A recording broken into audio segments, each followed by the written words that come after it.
கும்பகோணத்தில் மாபெரும் இலவச கண் பரிசோதனை முகாம்.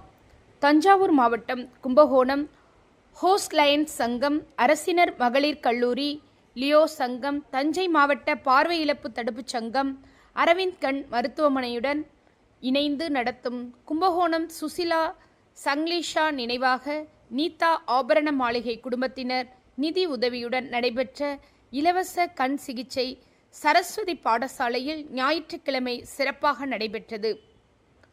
கும்பகோணம் ஹோஸ்ட் லயன்ஸ் சங்கம் சார்பில் நடந்த இலவச கண் சிகிச்சை முகாமை சங்க தலைவர் லயன் இன்ஜினியர் டி பாலகிருஷ்ணன் தலைமை வகித்து துவங்கி வைத்தார். வட்டார தலைவர் லயன் எஸ் மோகன், முன்னாள் தலைவர்கள் Lion Bharathan, KVR Venkatraman, KR Manoharan, MJF M Ashokkumar, PMJF Kasi Balasubramanian, MJF S Gnanasekaran மற்றும் பெரும்பாலான உறுப்பினர்கள் கலந்து கொண்டு சேவை செய்தார்கள்.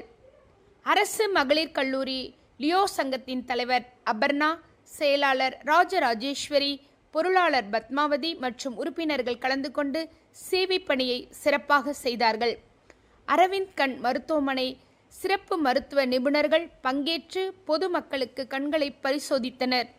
நகர்ப்புற கிராம பொதுமக்கள் சேர்ந்த 674 பேருக்கு கண் பரிசோதனை செய்யப்பட்டது.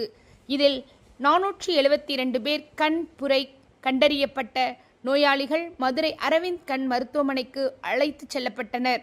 அவர்களுக்கு உள்விழி லென்ஸ் அறுவை சிகிச்சை, மருந்து, தங்கும் வசதி, உணவு, போக்குவரத்து உள்ளிட்டவை இலவசமாக ஏற்பாடு செய்யப்பட்டன. முகாமிற்கு ஏற்பாடுகளை செயலாளர் ERSR முரளி, பொருளாளர் வி செல்வமணி ஆகியோர் செய்திருந்தனர்.